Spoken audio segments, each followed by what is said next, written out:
A college student in Houston, Texas, facing misdemeanor charges after holding up a sign warning oncoming drivers about a speed trap.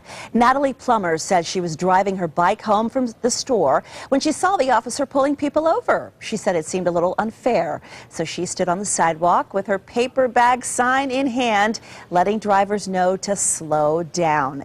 Plummer says she couldn't predict what would happen next. Jumped out of the car and started grabbing onto my backpack and pulling me around and said, "Give me that, give me that." Well, Plummer says the officer told her she was obstructing justice and could serve up to 5 years in prison. Then he took her off to jail. In the end, she was charged with walking in a roadway where sidewalks are present. Plummer, by the way, says she never left that sidewalk. We want to know what you guys think. Our guest today, Melissa Sharp from Even 95.5. Do you think this is fair? Do you think she had a right to warn drivers ahead? I would do it. I mean, okay, sometimes, admission, sometimes when I see, like a speed trap and I go past it, I'll flash other drivers with my headlights to let them know it's coming. Okay, well, I have to tell you, that is against the law in Arizona.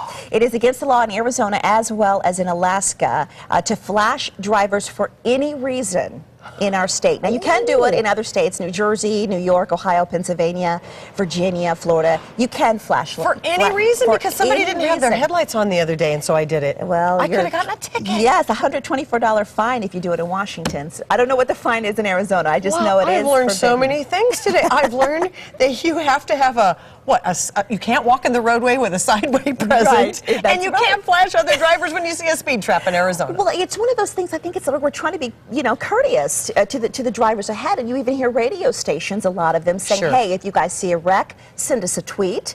And some folks will tweet in addition to a wreck, they may say, "Hey, there's a cop ahead." You hear that all the time. And then they're driving and tweeting. Yeah, which is another law that you're not supposed to do.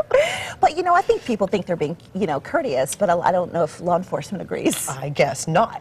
Well, but I found this to be interesting because it's a paper. Her sign was made out on paper. So you couldn't read it anyway. I would have thought it was like, we'll work, for food or need a job or can you give me some money? I don't think I would have even recognized that was a sign telling me to be wary. She was doing you a favor.